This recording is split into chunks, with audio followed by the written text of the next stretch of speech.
Good afternoon. I'm here with Suzette McFall, founder and managing director of SCF Canada, and we will be having an interview today on SCF's business model, the Clean Gold project. So could you please elaborate on your organization and what is the business model? Sure, thank you. Andy, the business model was developed by looking at best practices. So we researched all of the ASM models that had been previously put in place to work with artisanal scale miners. And we also worked with University of British Columbia. And we came up with a model that what we wanted to do was firstly, make sure that we took care of the community first. So the model talks about economic development and economic diversification, alternative livelihoods for some of the miners that shouldn't be mining. The second piece of that is engaging with the artisanal miners to process their gold without using mercury. And what we looked at was the first thing that we understood is that most of the models needed to be worked in cash. They don't have credit means, etc. So how it works is that the miners bring their ore to the processing plant. Maybe you should back up a little bit, is that a lot of the miners brought us samples of their ore, and we wanted to make sure that we were able to process the ore depending on what, from an analysis we would take it into. We had our own lab, was on site at the processing plant. We do an assay of the sample. Then we actually went out to where they were mining to make sure that they were responsibly mining the ore. Then we brought back from that trip more ore again to assay it and discover whether we can actually process this and the content of what was in that ore. They would then bring the ore to the processing plant through transportation themselves, sometimes third-party transportation. We were hoping to get 100 tons per day. That was sort of the sweet spot in the small-scale mining process. They would bring the ore in. Obviously, we'd weigh what ore came in.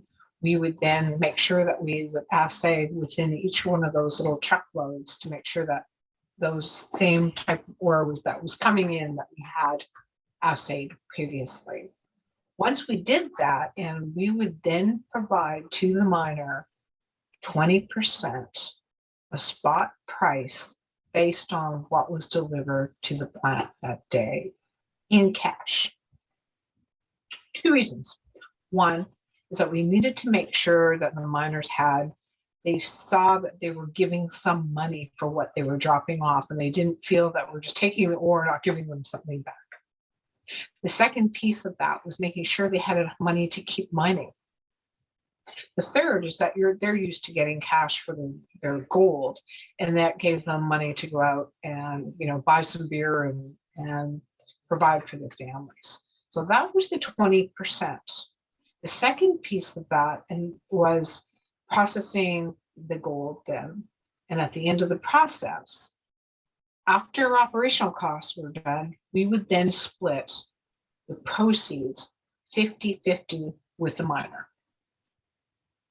So in terms of the piece of the pie, they would be getting 70% of the pie, and we would be getting 30% of the pie.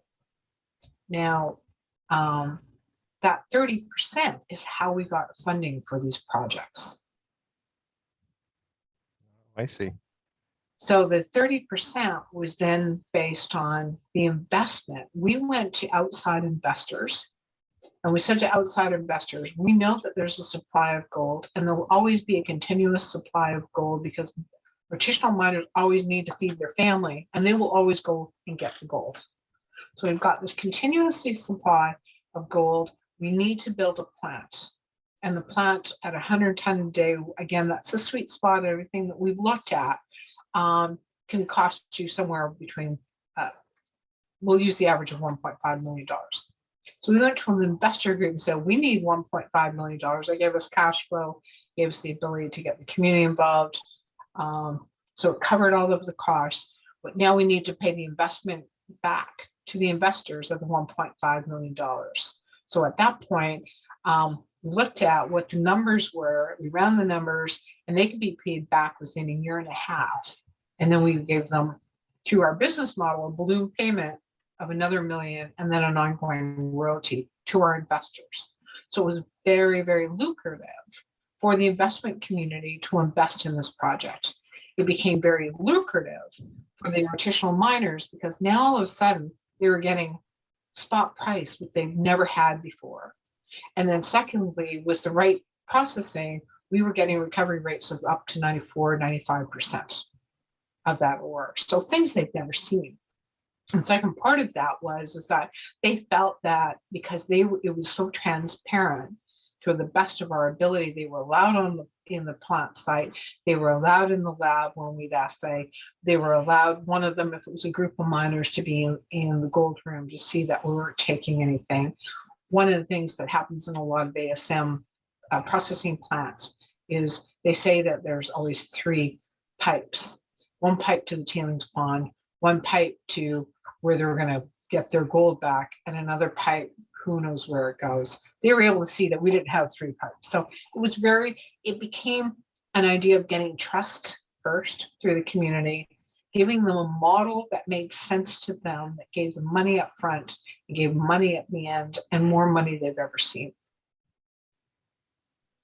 So that's really the overview of that business model and how it's funding through outside investment.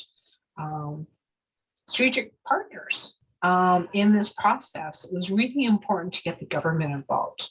The Ministry of Mining, the Ministry of Environment. You have to have your environment permits. I mean, we're working with tailings ponds, we're working with cyanide.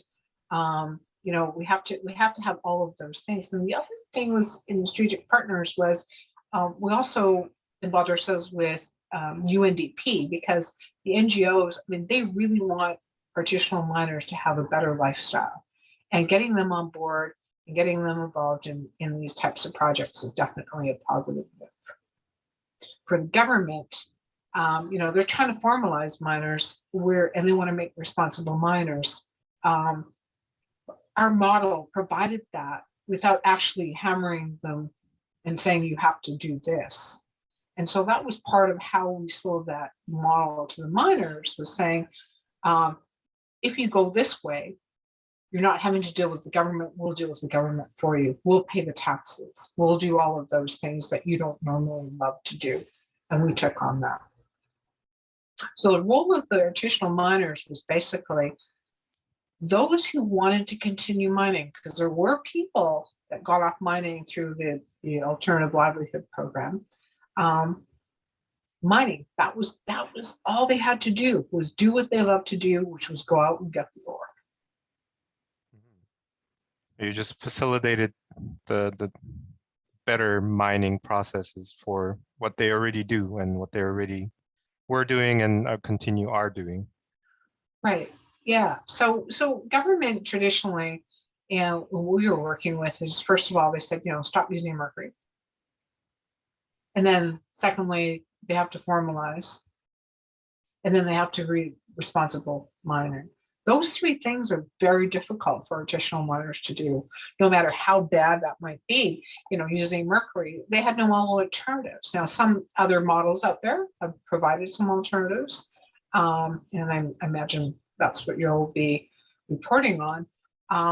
But we found that it was really tough for them to understand, how bad mercury was. And they just said to me, well, we have to feed our families. So you're telling me to stop using mercury. What is the alternative? So we had to come up with a model that helped them make the decision to bring ore to us. But the most important part of that was bringing in the community. It's great to make the miners more money and more successful, but you need to take care of the community first. And they were the support mechanism to say, you know what, that was the trust that was developed with the community first to help bring the miners to that trust mechanism. That would be number one. The role of the community also is to create its own parallel economy and a support mechanism for the plant. So they could procure to the plant, just like they would procure to the mine. This community could do that. The other thing is a rule of, lack of better terminology, policing. So when you have a program like this, and other miners from outside of the area looked at it and said, hey, they're making more money than we are. We'd like to come into that community. Well, the community then polices and say, hey, you don't belong to our community. You can't get involved in this as well. And there's a community program with the Clean Gold program that funds an SCF community program. So we continue to have that available for community members. The relationship with the artisanal miners was a trust relationship. It doesn't start off very easily. But once, like I said, like we got the community involved and they brought the miners in, we had to develop that before we get into the processing plant. Once we got into the processing plant, we were very transparent.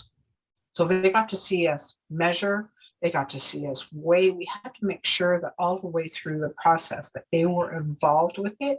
They got to see it.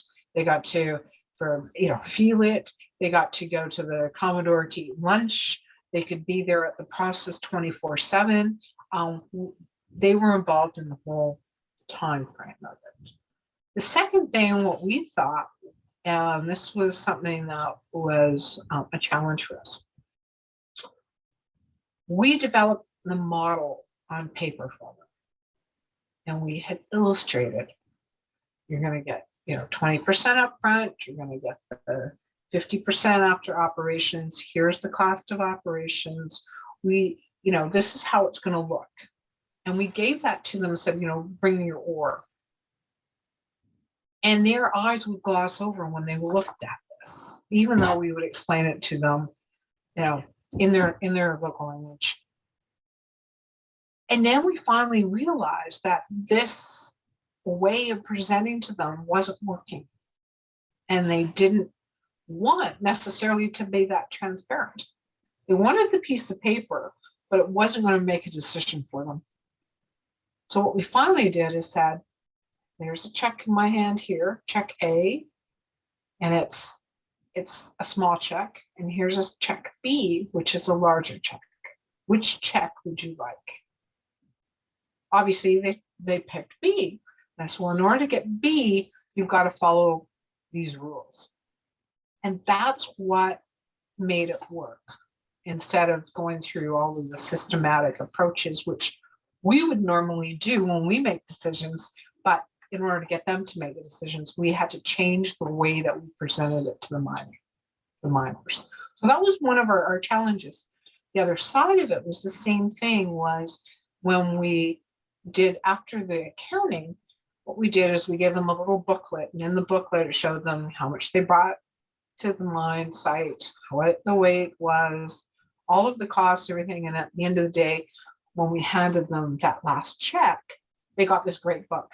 They would flip through it and they would look at it, and it didn't make a lot of sense. Sometimes costs would go up because they had to, we had to process another day in order to get that 94%. They didn't understand it. I don't know if we would have been able to continue to have that understanding at any point in time in our projects. I think that would be a challenge continually. The other challenge, I think part of it was the responsible mining and making sure that they weren't on concessions that they shouldn't have been on, that they were mining safely. There was a lot of work to be done in those areas. We asked for licenses that they had. That was the difficult part, was the actual mining. I think was more difficult than anything else. I think there's an opportunity there to assist them in better mining practices. And we didn't get to that with this particular pilot project. Moving forward, we certainly want to do that in more so is making sure that when they're digging through tunnels and et cetera, that they're doing it safely. And they also didn't understand, actually saying that, or recall is that when we go into the tunnel with them to pull samples out, they didn't have the mechanism to know whether they should be turning right or should be turning left, or where they were like, oh, at the very beginning of the tunnel, we're getting 5 grams per ton. If we go to this side of the tunnel, we're getting 10 grams per ton. How did they know that? They didn't have the scientific ability to understand that. And I think there's a great opportunity there for miners to be able to learn more mining practices. They've been doing it generationally, and how they do it, it's the old stick finding gold. So that was interesting. So I think a lot of it was learning to be on the ground, working with them. You couldn't do this from a desktop, because in theory, what we had conceptualized and what worked, it wasn't hugely different. It was just a little different, and then we had to change the way that we presented to them. And I think that it's really important to get on the ground, get your feet wet, and understand working with the miners hand in hand, and not being afraid to go into those tunnels, not afraid to talk to these miners.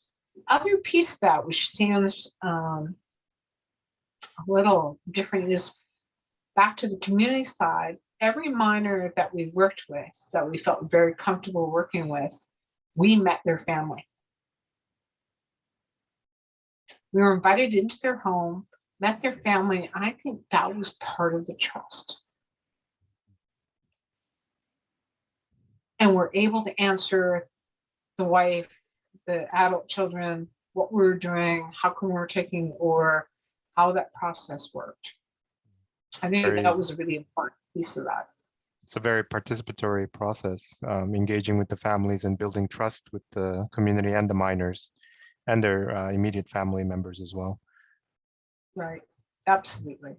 The other interesting, which we didn't, and I'm not sure we resolved that issue, and I think over time it'll happen, is that they have this thought process that the gold was left in the ball mill in the processing. So we use ball mills, and they expected that there was gold that was left over. And we said to them, no, it's in our best interest, because of the way that the model works, that we split the profits. It's better for us to actually make sure that all the gold is coming out the other end. And they would go up to the ball mill and they would watch it. And I was like, no, you need to understand that, we're doing our best to get the gold out. There was one group of miners that decided they were going to take my word for it. And I said, well, to shut down the plant, do you have any idea what the cost is to shut down the plant, so that you want to wash out the ball mill so that you can see if there was any extra gold in the ball mill? And they didn't understand that concept. And I said, well, I'm going to charge you that 24 hours that it's going to take us to stop, clean out the ball mill, restart the process again. And then if you pay for that, I'll stop the flow, and we'll wash out the ball mill, and then you will understand if there's any gold left in that ball mill. But it was very disruptive for a lot of people and for the system, because it backed up other miners, etc. But I was left no choice. So we did that, and sure enough, there was no gold in the ball mill. And the good news is that communication amongst miners is very quick, and it's quicker than the internet. So they understood that we weren't lying when we said there was nothing in the ball mill, but it was a lesson to be learned there. And how to get around it will be, I don't know. Inspiration to the model. SCF has been helping community members for over 20 years. And when we were first introduced to artisanal mining communities, what I looked at was that artisanal miner is just an entrepreneur. It's not any different than what I've worked with in the past. But their challenges were that much greater. So what I wanted to do was give them the opportunity to get through those challenges, which was the technology, a way of paying for the technology, a way of running a business, because just because you're artisanal mining and mining gold doesn't mean you're running a business. So they never got spot price. They never were able to get proper recovery out of their ore. And of course, And the very basic of all of those areas is environment, health for themselves, environment for their community.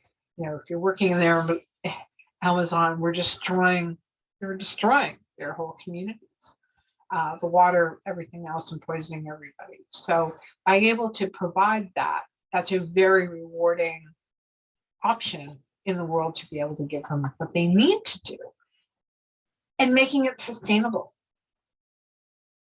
That's a really important piece of this, because a lot of the projects that we looked at were projects that were done through NGOs or government, and they were given the processing plant and said, here you go, which is great. You know, here's a processing plant, here's how to operate the processing plant. And that was for one community. How about the rest of the communities? And then when people left and the processing plant broke down, what would happen? If they were they getting those recovery rates? Were they able to commercialize and get the spot price? Who was helping them obtain those types of things? Security. I mean, a cash society was very dangerous. Going to the gold shop to try to sell a piece of gold, very dangerous. So we haven't come across, and I'm hoping to listen to your interviews and find other methods maybe, or other projects that were, but taken all of that into account and became sustainable, where it could be scalable and you can put multiple, and it made it the investment worthwhile, because government can only fund so many projects. But if you can provide a return on investment for an investor group, you have I won't say endless because that's an exaggeration, but you have a supply of investment from outside that's going to make sense for the miners in that partnership model. So taking away what I think at the very end of the day is that, yeah, the model has to be a model that's based on trust.